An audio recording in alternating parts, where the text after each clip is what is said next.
Sai Ram.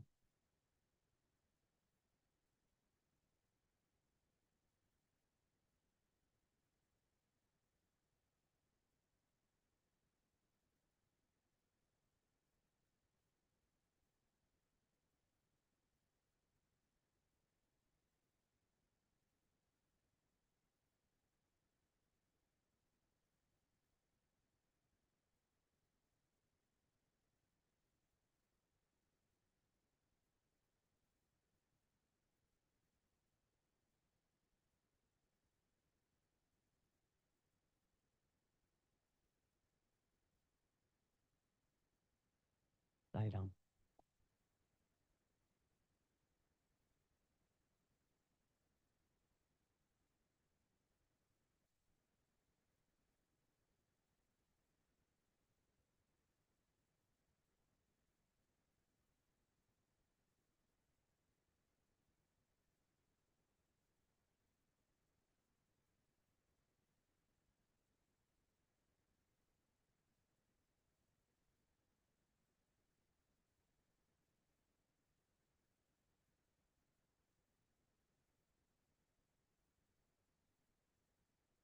Sai Ram.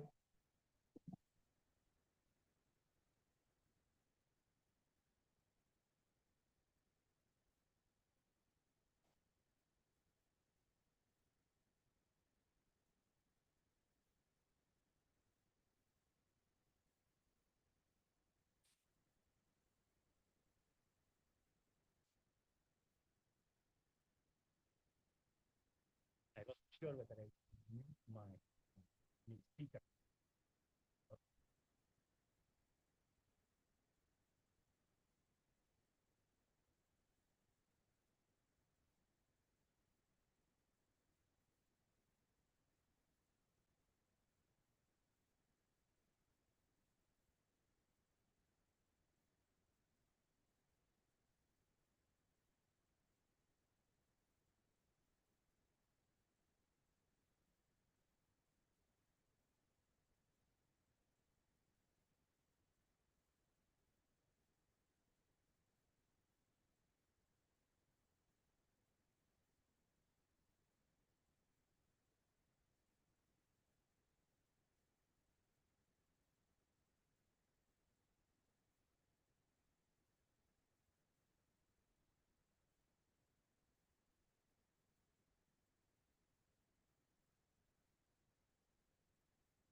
Sai Ram. Let's start this study circle session with 3 ohms. Om.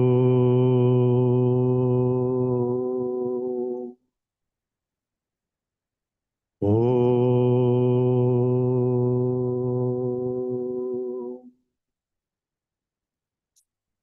Om.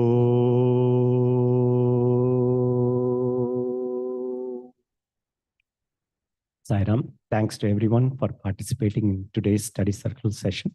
We are so fortunate to discuss Swami's Bhagavata Vahini, and today's is 64th session in our sadhana for Swami's 100th birthday to cover 100 sessions.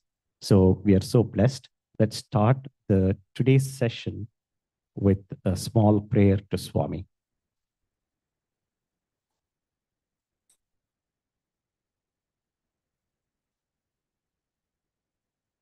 Dear Swami, we are so grateful to be able to meet here together in your presence today. While we are here together studying your word in your Bhagavata Vahini, we ask that you open our ears and hearts to whatever it is you want us to learn. Please speak through each one of us and help us progress in our spiritual journey. Jai Sai Ram. Sai Ram, before we go to the session, a small gist of our etiquette. Please mute your cell phones and let's be respectful to everybody. And let's talk from our heart and let's open our heart for discussions, but at the same time, not with the sign of showing our ego or so let's be open-minded and let's be mindful of the time. We did talk about the time last time. So let's be conscious of the time that we spend in offering our opinions and our thoughts. And first of all, the most important of all is to try to leave our ego outside this discussions. Sai Ram. So a review of the last session, we did discuss quite a bit on the significance of time. And we were so fortunate to discuss how Dayanandji spent his last time when he knew that his end was coming, how he handled the time. So the main significant aspects of what we discussed last time is not to waste time, use time for spiritual progress, and set yourself an artificial deadline as if you're not going to live beyond some day and plan to spend the days towards spiritual progress. And we did talk about example of Dayanandji as to how he handled the time. Have spiritual goals and work towards them. And this was something that we did talk about in terms of intents and goals, and not sufficient to restrict distractions, but replace them with lofty ambitions. If we force ourselves to cut off some distraction that we think we are spending too much time on, that alone, just a force may not be sufficient. We have to replace it with something on the spiritual side so that that sustains. Don't blame the outcomes on the time. This was one of the Swami's discourse that we discussed. And let's take responsibility for our own actions and perform the actions in a dharmic manner. When we see or hear of the actions and the way of life of evolved souls, emulate them and adopt them in your life. So we did discuss about Dayanandji and not just Swami or any evolved soul. Let's try to emulate how they handled into our own lives. I think that is very important because they are all their living examples and we can learn a lot from them. We listened to chapter 27 at the end, and we will start off today's discussion through just by hearing it again. I'm thinking otherwise I just leave it to all. If you can, I can recall what we discussed. That is what we discussed. What we discussed last time was King Parikshit takes the curse as a boon. And a lot of people try to convince that it is the son of a sage, and to have given the curse for such a small act is not befitting. And so this curse may not affect. And they all try to convince him, but he feels that it is a boon and not a curse. And he thinks that it is valid and he is going to plan for it. And so he seeks opinions of the sages that are present in the hall as to how he can spend that week or remaining 7 days. And at that time, sage Sukha enters the palace and convinces Parikshit that he will tell how to spend the remaining days. So this is where we left last time. If you're all okay, we can move to discussing the questions. Or if you want to hear it again or go through that, we are open. I'm open to either way. depends on what you all want. I think let's go and listen to it. I think that's better. There are few people who were not there last time. Okay, Saira.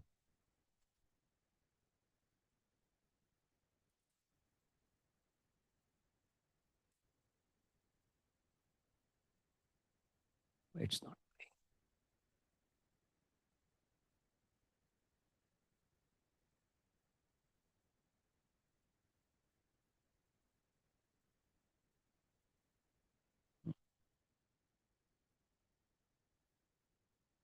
Okay, I think I think it's not playing the audio, but let me read it.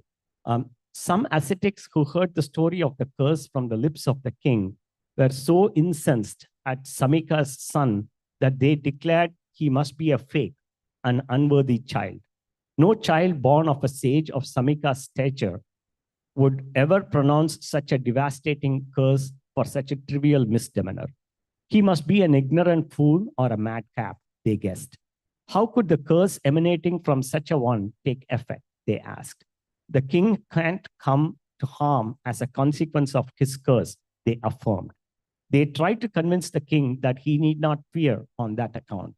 Many argued that the king had no reason to take the curse seriously. The curse is a boon, not a punishment. But the king was unmoved. He replied to them with folded hands. Your thinking and speaking on these lines is prompted by sympathy and kindness towards me.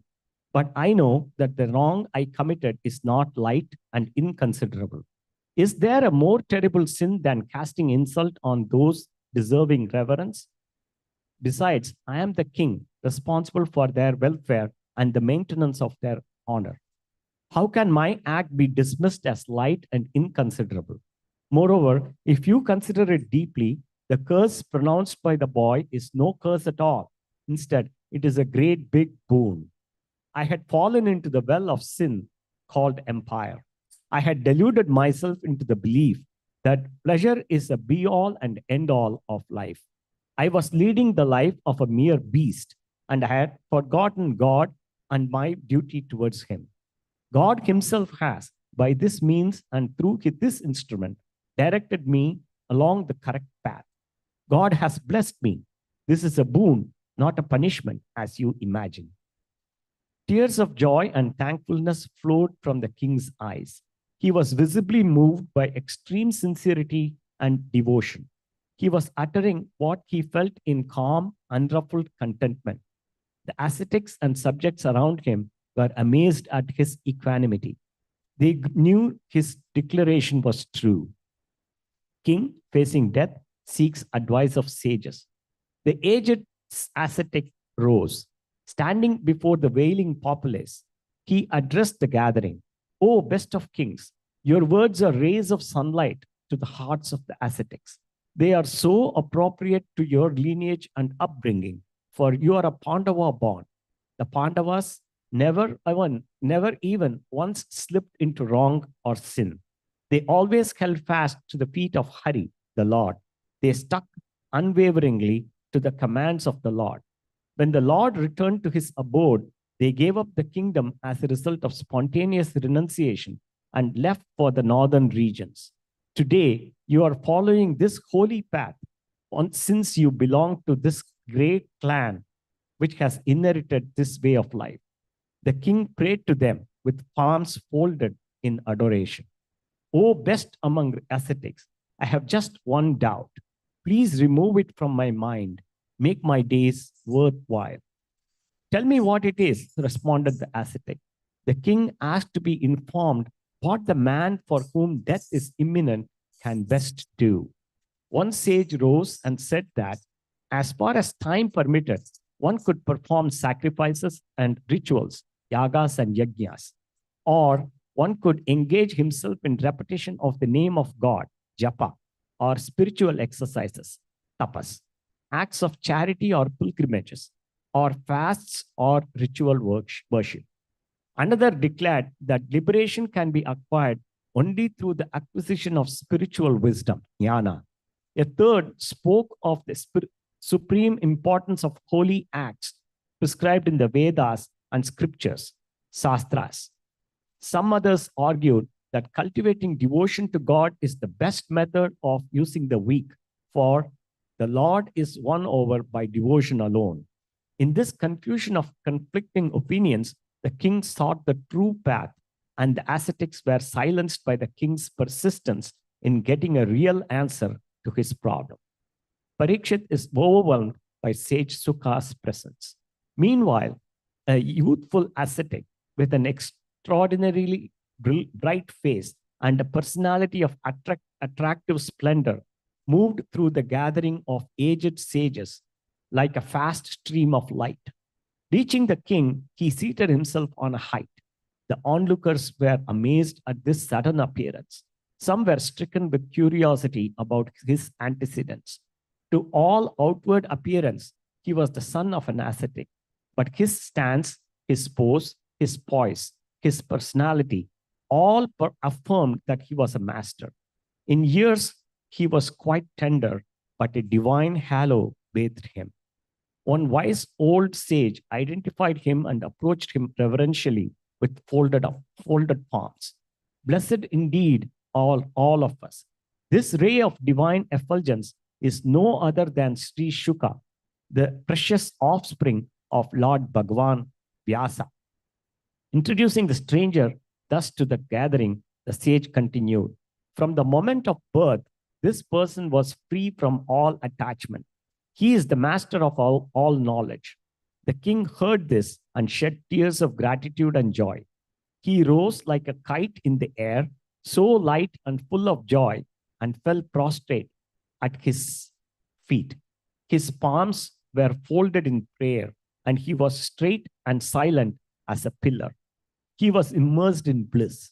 He visualized the youth before him as Krishna himself. Sukha's splendor was too brilliant for his eyes.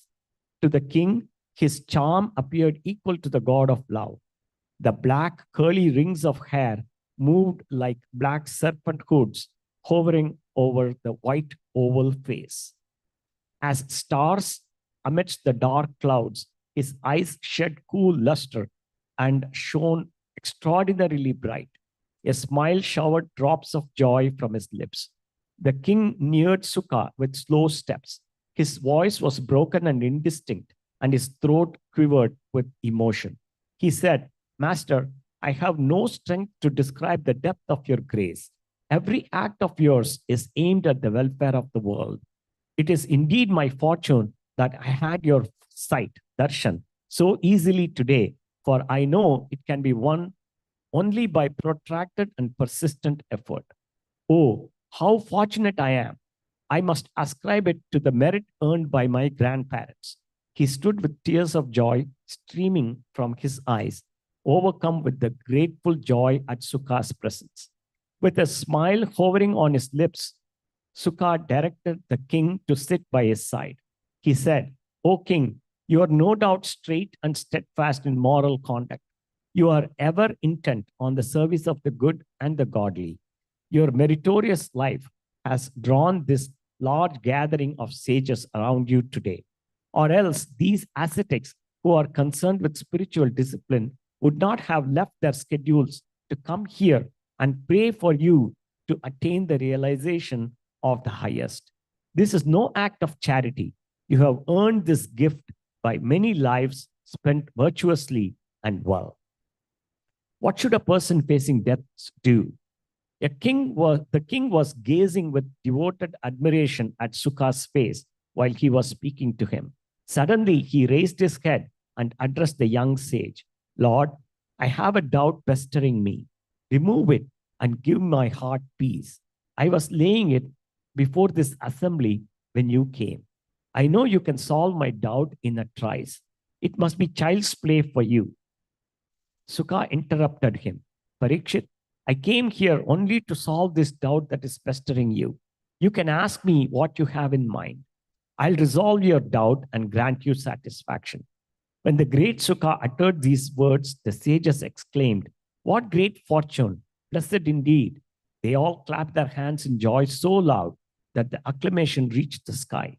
The king spoke humbly and with evident anxiety.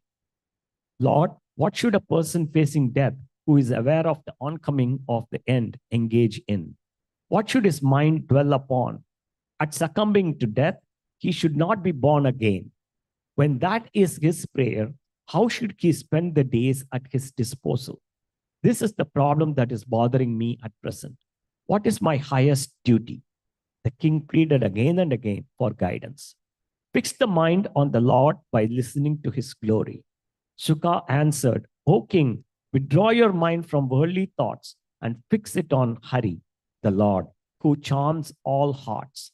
I shall instruct you in the wisdom of the divine, Bhagavatha Tattva, listening to it with all your heart. No activity is holier than that. There can be no greater spiritual exercise or discipline or vow. The human body is a worthy boat. The story of Hari is the rudder. And this world of change, this constant flow, samsara, is the sea. Hari is the boatman. Today, this sacred equipment is available for you. The problem you have raised is not only your concern. The whole world is concerned with it and its solution. It is the most vital of all problems that deserves inquiry. The Atma principle is the panacea for all beings. That is the ultimate truth. No one can escape it. To establish oneself in that faith during the final days is the duty of living beings. It is on this basis that status in the next birth is determined. So the question that you asked, the doubt that you raised, are matters of great moment for the welfare of the whole world. The answer is not for you alone. Listen. Sairam. So this is what we heard last time also. So we will move on to a few questions. So sorry, first of all, Bhavani was not able to join today. So so these are the bullets or points that she had put in last week. So we'll just go over the bullets. Why is it considered a great sin to respect those who are spiritually elevated or worthy of reverence? This is based on Parikshit's deep remorse. He feels that he has committed a great sin by throwing that dead snake around the sage. So why is it a great sin, considered a great sin? I think we can go over all the bullets and maybe we can open that for discussion. What is the true duty of a person who knows death is near? Reflecting Parikshit's sincere inquiry to the sages and the sage Sukha about how best to use his remaining time. Why is fixing the mind on God considered the highest spiritual practice in one's final days? What qualities make a spiritual teacher or guru worthy of reverence, as seen in the arrival of sage Sukha? And what is the significance of equanimity and gratitude in the face of death? So these are all some of the bullets. So this is based on what we heard or what we saw in this chapter. But any other pointers that it comes to your mind, we can open that for discussion. Anything that you think is worthy of discussing.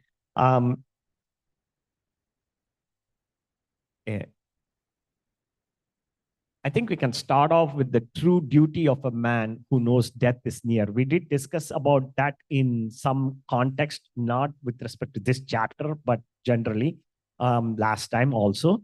But I think we can open with that. Anybody has anything to say on how we can spend that time when we know that our end is near?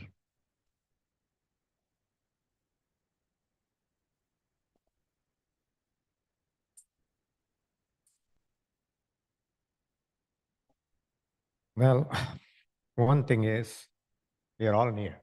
Who knows when that is coming? So we are all there. So whatever we do today is really the path that really defines what our life on the next thing. So I think the message here is we have to start now. That's all. Very good, Sam. Yeah, as Shankaran shared last time, Steve Jobs looking at the mirror every day, saying that today could be my last day. So I think we all Swami says, start early, drive slowly, reach safely. So we cannot see in our Hindu tradition, if we say at the time of death, if we say Shankara, Shankara, we will reach heaven. And that is the traditional saying. But to be able to say that Shankara at the last time, you should have learned through your lifetime of saying Shankara all the time. Then only you will be able to say that. Yeah, the last bullet. What is the significance of equanimity and gratitude in the face of death? And there was something earlier also, accepting what comes to you and not blaming others. So I was reading something the other day. If someone does something bad to you and you know it's bad, still forgive that person. Take the responsibility of even that action. In the manner, this is all my karma, which is coming back to me. Oh Lord, that was the phrase. Oh Lord, please forgive him. It was actually my own karma, which is coming back to me. This poor guy just came by mistake in the middle of it. So my karma's results had to come to me anyways. This is not his fault. So that will give you a positive attitude. Even in when you know something wrong has happened and this guy has done wrong to me, even then you forgive it, taking it on yourself. It was my own karma, and this poor guy has just come in between of my own karmic cycle. That was one point I wanted to make. In Parikshit's case also, so like accepting it, whatever is coming to you, accepting it, and not taking it as a curse.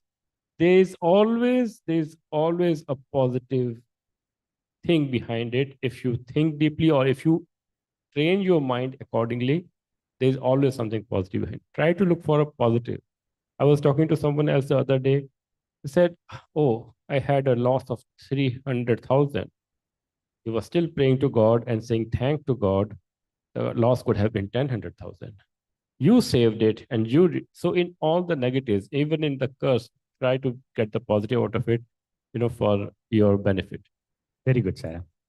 Very good. See, what Swami says is, if anybody has done anything, if you think there is bad to you, you should accept that as a blessing, because that is when you can correct yourself, or you can that is the opportunity that is given to you, and you should immediately forget that you cannot remember anything negative done by others to you, and you should never forget. If you have done anything wrong to others, you should never forget.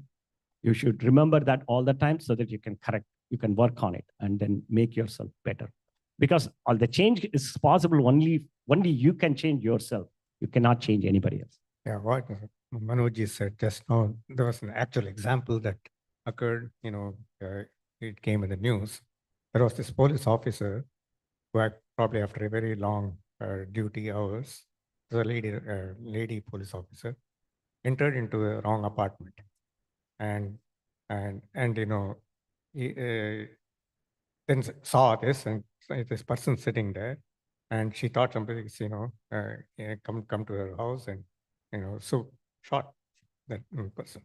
And then the case went on, and in the court, of course, the family of the relatives of that person, they were all looking for justice, and wanted this police officer to be punished.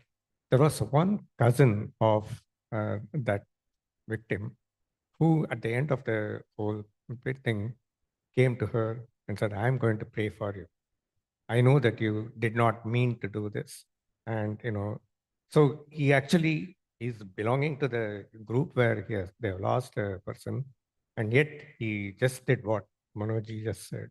Went there and said, I will definitely pray for you. So I think that is a attitude that, we need to develop. Right?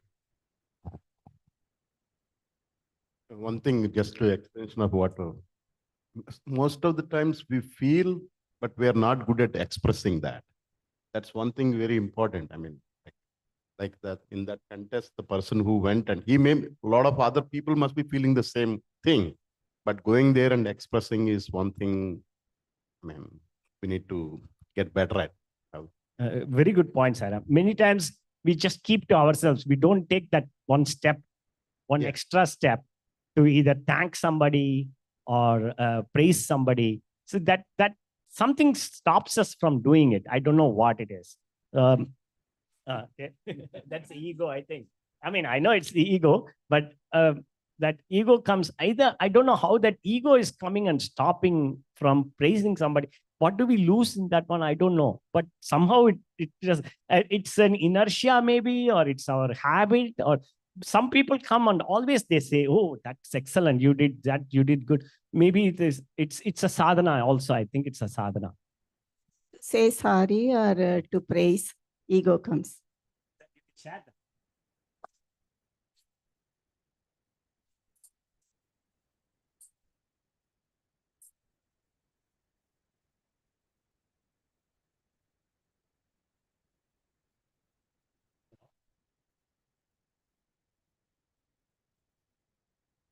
Sorry. You know, you're talking about when somebody does something negative to you and then we feel bad about it.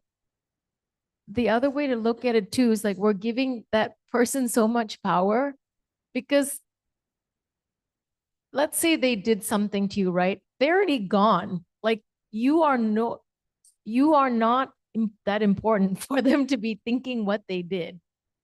Because if they knew they did something bad, then they will come and apologize or whatever. But otherwise, why are you still like, okay, let's say you're driving, right? And somebody like cut you in front or whatever. You're still like thinking about it once you get to work. That person is not even thinking about it. So we're just wasting our, I'm saying this because I'm trying to put this in my head because I'm guilty of it. But we're giving that person so much, we're taking on so much negative energy, you know, by giving somebody else so much power over us because they are not thinking about you. So you have to move on and just, and in what like Manoj ji said, like be more positive. And then the other thing, what Satish ji was saying, why don't we, you know, go praise somebody or whatever? It could be a couple of things. Sometimes people's personalities are such that maybe they're introverted. They just don't, not that they don't want to, but maybe they're just shy. It's not they're thinking it, but maybe they're just so, I know a lot of people like that. They're just shy but then maybe later on they'll come and say something. So I think it could be a personality thing too. Yeah, that's true. But many times, I mean, the personality is definitely that introverted, that's okay. But even when we want to say something, even when it may come up to here, and then we may say, stop short of it. So we won't say that. So it's not just praising is something may not be necessary, but thanking is something that we should do, I think. Between thanking and praising, thanking deserves a little bit more. So anyway, I think we are a little bit digressing maybe, but okay, yeah. Yes. So every time I enter a patient room, you know, they're already waiting, right? But I did not come in late on purpose, you know. So I always say, I'm sorry for the delay and thank you for being so patient, you know. That's something I do if they are waiting. But I have seen all spectrums of people. Some are angry, guilty, or delaying the diagnosis once they get the diagnosis. I'm talking about the time once they know they have limited time, whatever they have. I'm just telling my experience. Patience, Yeah. So they're angry that the diagnosis was delayed, first of all.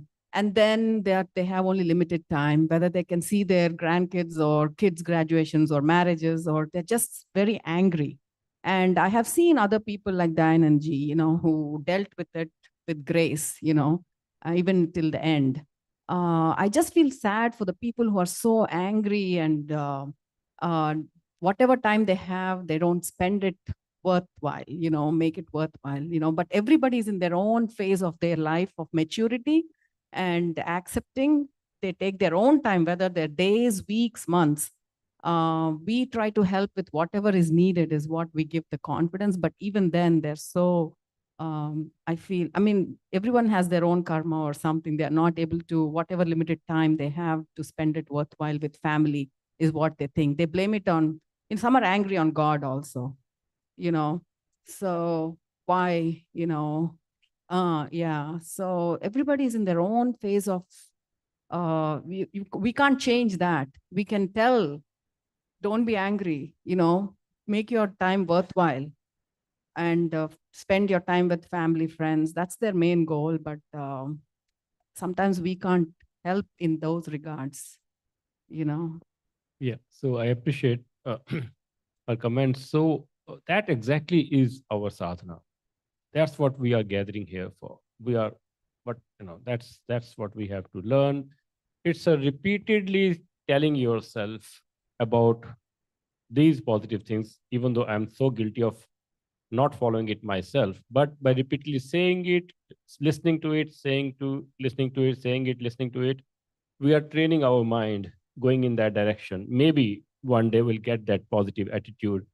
And that itself shows, you know, the people who are blaming it on you, on the doctors, on this delayed diagnosis, they don't understand that concept that we have that limited time, we have to be positive. That's why we are doing the positive thing. I mean, I hope that will come into our brains one day so that we don't blame anyone else, and just, you know, accepting it as it is. Yeah. Sometimes they know they're at fault also because they know they should have gone to the doctor earlier, you know. But despite all that, there's another spectrum of people who refuse treatment and say, I have faith in God. God will heal me. So we have to counsel. Yes, let's have faith. I also have faith, but we have to do our part. So we have to counsel the other way around too, you know. So That itself, that's what Baba is doing, counseling, our counseling. We are all going through that counseling also. And it's so easy. It's so easy to put it on others. You know, that's the, you know, everyone is trying to play that game, putting it on others and get out of it. Oh, I didn't do it. Be defensive. It's not my fault. It's his fault, his fault, his fault, his fault, and even God's fault, but not my fault. Saira, I like whatever everyone said is like I understand, but Satish, as he mentioned, like each one we have a personality, so ego might come in factor. There are a lot of things which comes, but if we keep that aside, irrespective of negative or positive, we like or dislike, we still express in a positive way. Some people might be shy. Some people might be not be able to express as others.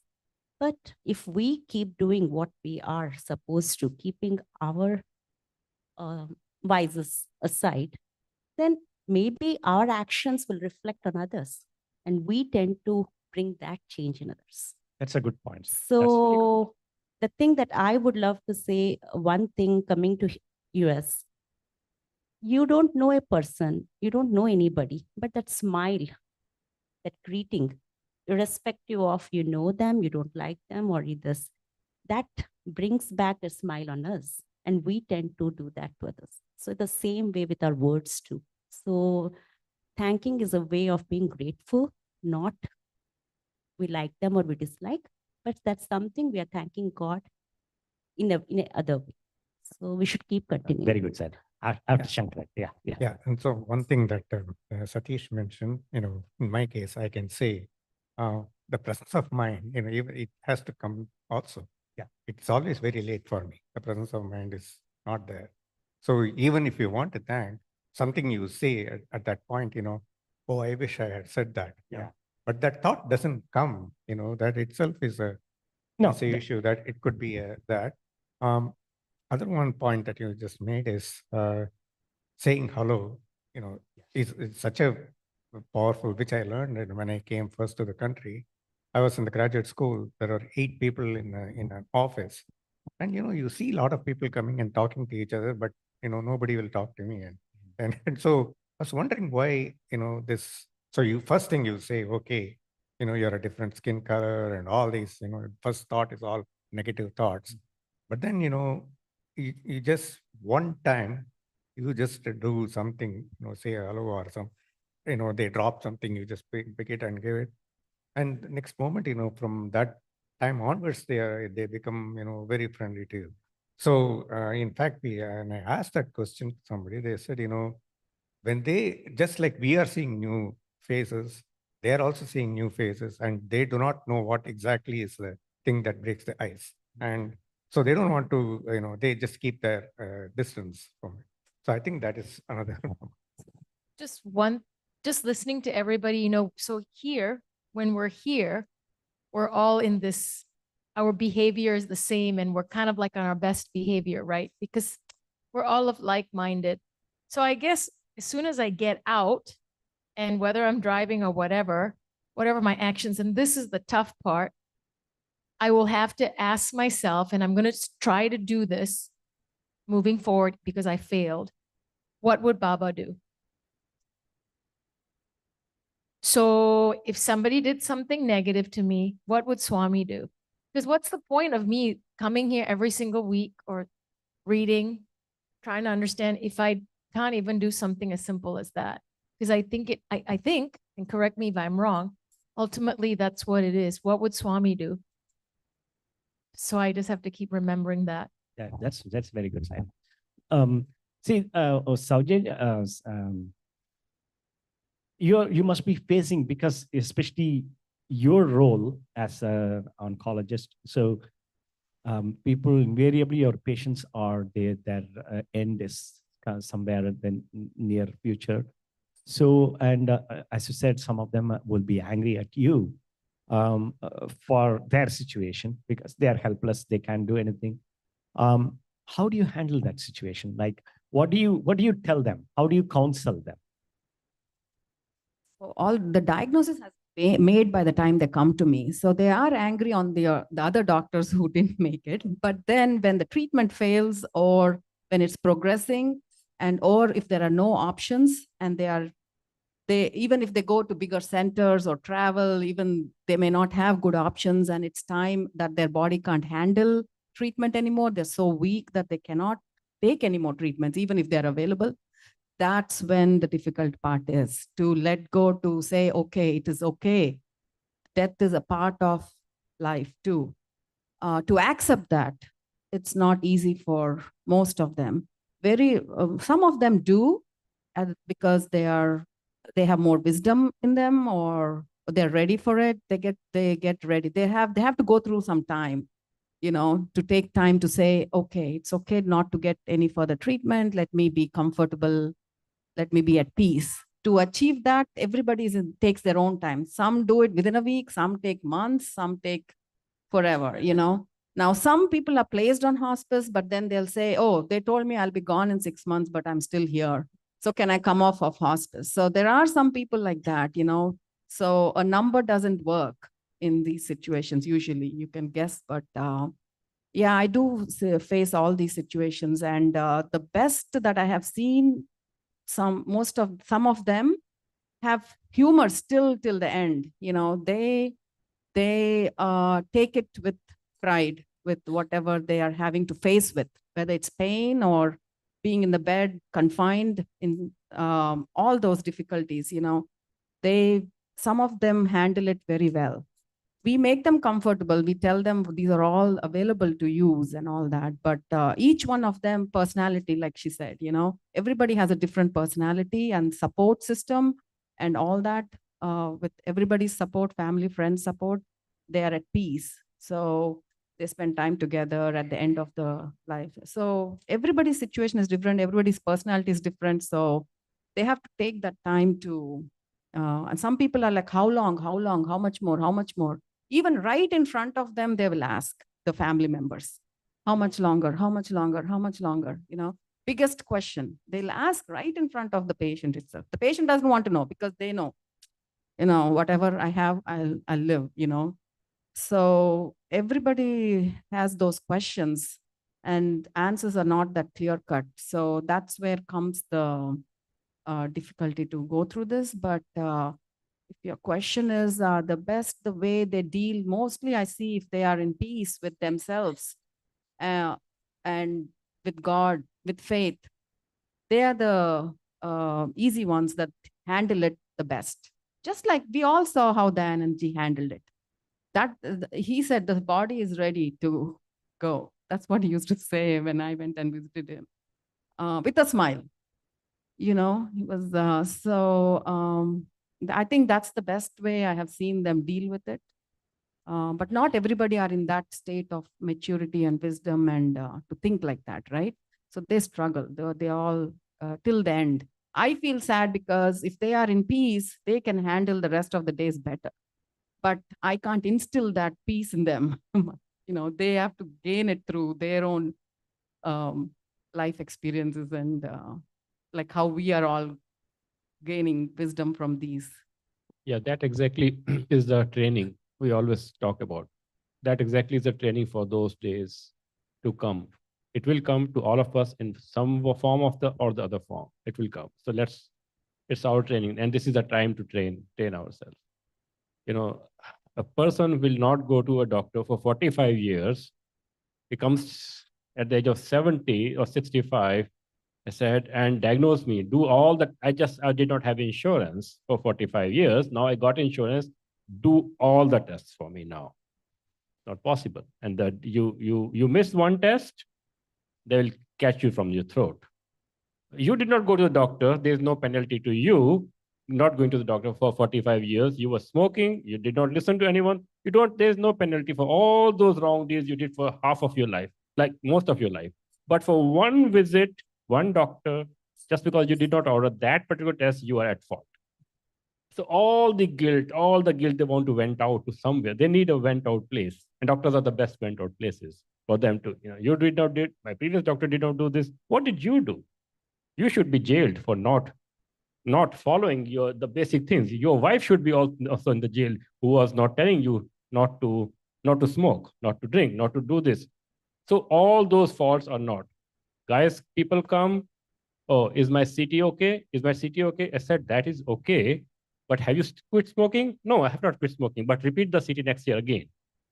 So we are watching the CT scan every year, but we will not quit smoking. So what are we exactly doing? That's what we all do. We all face those. So they have high expectations. They think it can be cured. Everything can go away within a day when the damage has been done for many, many years, or they neglected it for many, many months. But we have to take care of it right away like a magic, like it won't happen. I keep telling them it will take that long to fix this also. So Satishji. Yeah, and one thing I have seen is, It's on. Hold it. okay. So one thing I have seen talking here now, we talk all this. I mean, we can be so strong and we can so many things, but the state of mind won't be the same when we are when we reach that.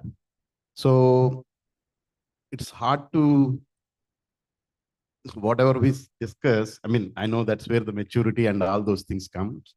But when you have that, when you reach that stage and being and thinking the same way, what we were talking is what we all need. But I have seen people hey, they are very strong and they say so many things like, hey, but ultimately when they are in that situation, it's a different story altogether. So, Sairam, I just wanted to add on to what Satishji said.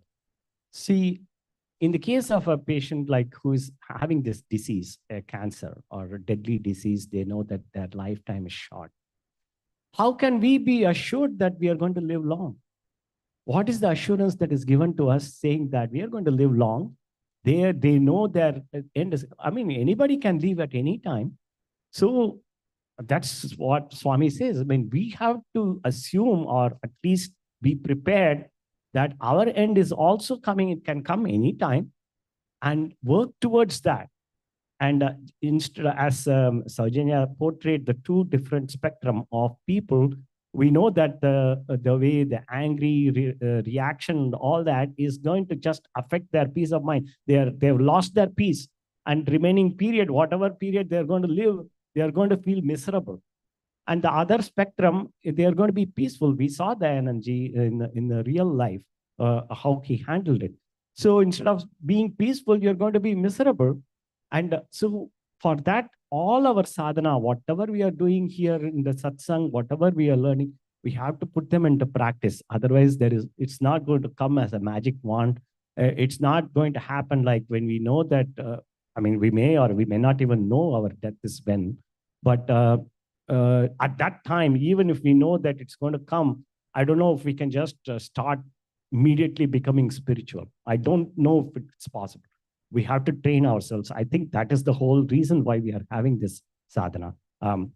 Anybody? Yes. Including me, I used to think this is all for my retirement. I'll start all this in my retirement, including me, I've been in this field, so I've been seeing a lot of death and all that all while for more than 30 years now. So I did realize early on that that's not going to happen right then, so.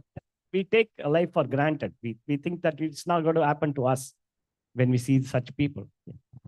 Yeah, so to add to the point what Saujanya Garu said, yes, to attain that peace, to attain the peace at the stage where we know that our time is nearing or we have nothing to, set a limit.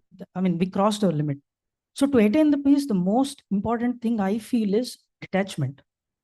Detachment towards the worldly activities or detachment towards the fears and worries that you are carrying throughout your life. What happens to my home? What happens to my kids? What happens to my land in some place else? So you have to be liberated from all the thoughts of such. The worldly thoughts or physical or mental thoughts, whatever it may be, about money or love or something. Because when you know that you're being, when you know that you're taken away from this janma or this life, what's to lose? There is nothing. You are free now. A person is free from his thoughts, from his activities, and be at peace. So that be at peace comes when he actually attains the level of detachment from all these things. And Swami always says, changing body, death is like changing dress. Correct. So you're leaving this dress time is, you thought you bought a dress, you bought a t-shirt or a sari, which is very, high in price. You thought that it would last long forever. You don't know how long it would, last. It's going to be, it's dry, or, it lost its color, something like that. After by 3 months, you don't worry about that. You buy new dress. The same way Swami says, you're leaving this body, going to the next body. That's about, you have to consider. And Janana Marana is like only the, I learned that, I don't know it's true, but birth and death are the only true things that are true in this nature. Between everything is drama, all the people we meet, all the sadhanas we do, everything is, just to remind that we are human beings, not animals or something like that, so yeah, if we practice, as you said, again, coming to Satish's point also, when we are in that stage, we might fear, or we might, again worry about all those things. We might forget everything. Even if it's me, I would also cross into a thought that, oh my God, what will I not go to bhajans anymore on Saturday? Kind of thoughts will come. But that time I should remember this sadhana, this whatever speech that I gave today, or that I should remember of that. You only told that it's temporary. Why are you fearing now? You are liberated. So liberation and detachment is the point to attain the peace, is what I feel. Sairam, that all these things at the last moment of our life, it's not going to come automatically. So the whole process, yes, we have to be in the spiritual path and practicing said detachment. If you don't sing bhajan one Saturday, what will happen? The world won't come to an end. It's okay. Kind of, anything. So that's what that leads to the next one, to the guru part of it, the spiritual teacher, the spirituality in our life, how important it is. Saujanya was sharing the patients. If they, I was going to ask you the question, if the patients, if they are in spiritual path, some spirituality, so do they handle it better? They do handle it a little bit Yeah, better. I had a pastor Uh, patient. mm, He handled it really, really well. For 10 See? years, he was fighting. He mm, handled it really well. They think not giving up is the, if you stop treatment, you gave up. right. They have that concept of, but even for a pastor, he didn't give up. He, till the last, till he could come in a wheelchair, till his family could bring, he was coming. But he dealt with, with him, I had a spiritual discussion also in the Right, room. right, But right. he handled it very well. You know, Yeah. spiritually, you do better than Right. So usual. yeah. So the spirituality, whether through a guru or through whatever means, in discussions, we have to develop that awareness. Otherwise, it won't come, So that is one thing. It's not magic happening overnight. Yeah. So Yeah. Yes, sir. So Yeah. I just want to mention some. We talked a lot about there is Sujata.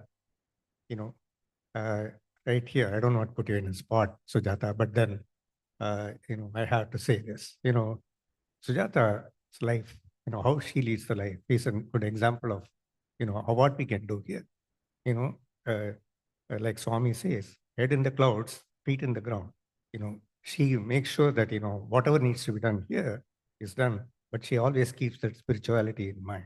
And so I think, we don't have, we have right a person to follow. Very good, Sairam. I think, do you think we should discuss anything else? Otherwise, there is, yeah. Still missing. Why is it considered a great sin to disrespect those who are spiritually elevated or worthy of reverence? So that point is still, yeah. So disrespecting anyone is not good, is bad, but especially people who are spiritually elevated, because they would be showing the path to many others, and they have reached to that level. They have reached that level. They are close to that. I'm not sure exactly to say moksha, but at least they have elevated souls, and they would be the example for others, as well as they'll be giving the teachings to others also. So that's what I think is. yeah, it's in Gita chapter 4, Krishna says that how you should approach a guru with reverence, and then seek with humility the truth, the knowledge from him, and then serve him, to please him, to serve the guru.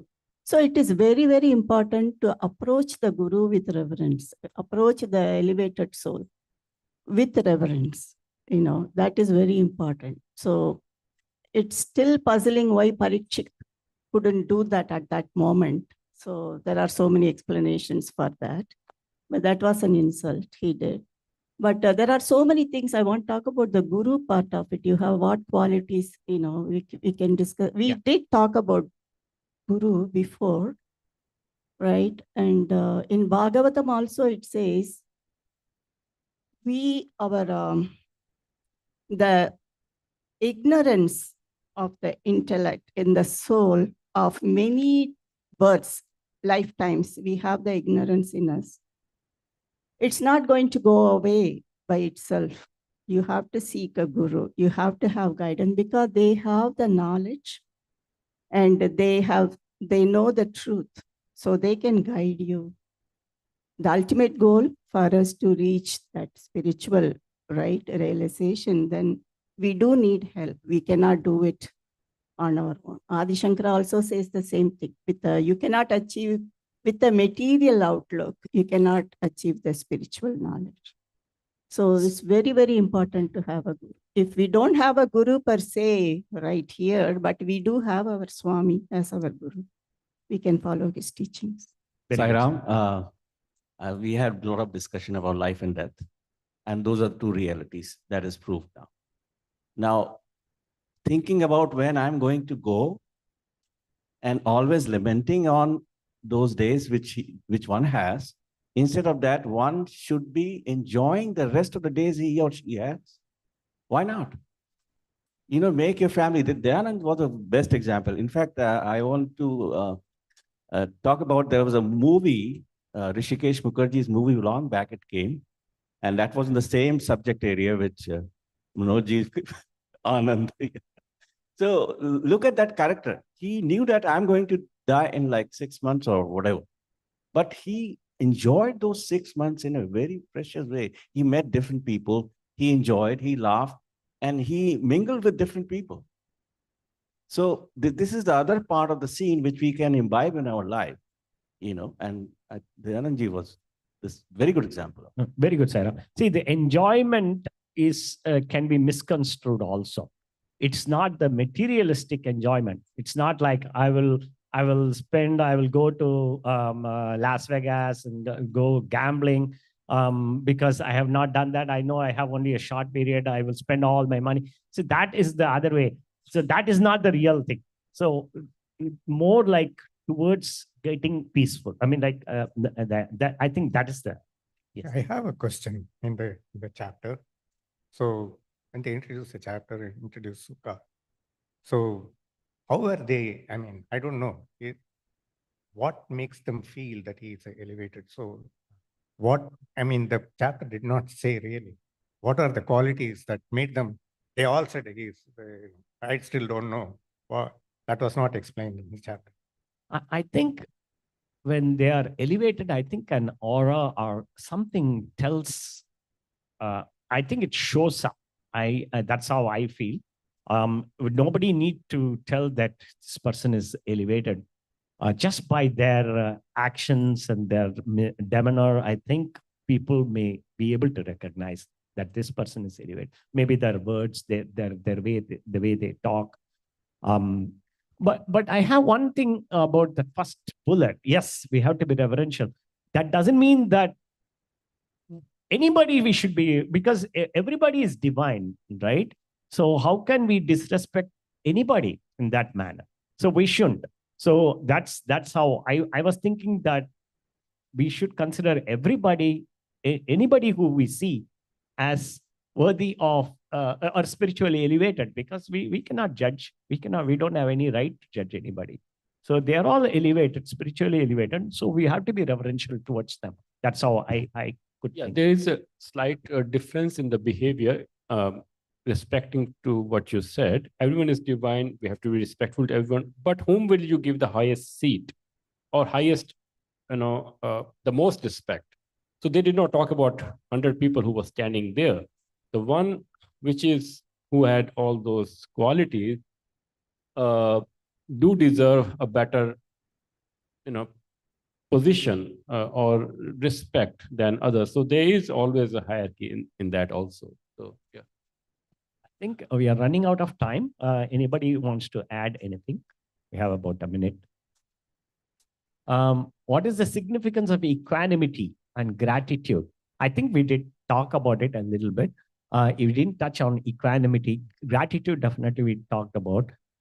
Equanimity is, I think Saujanya shared somebody who were at peace, even though they knew that they were going to, their end is nearing. Equanimity comes when you don't have the attachment, whether it is just the body, okay, it's going to go. The soul lives. If we have some realization that consciousness, it goes on. So that equanimity comes at that point, that because we are attached to the body, then we are sad at the deathbed. Yeah. I think we are at time. I think the reaction of people when they know their end is coming is probably a sign of how unprepared they were till they hear.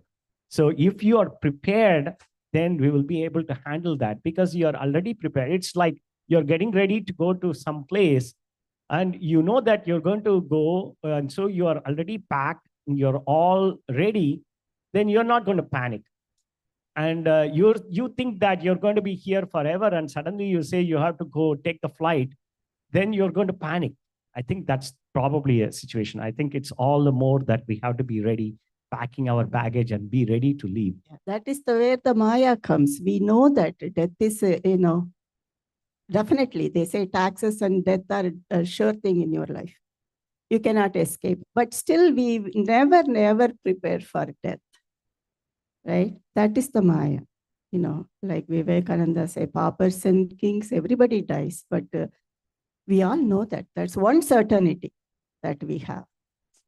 Okay, Sairam, with that, we will end with Om and Tri Shanti. Om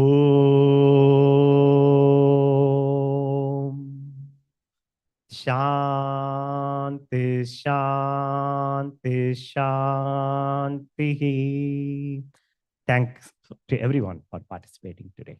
Sairam.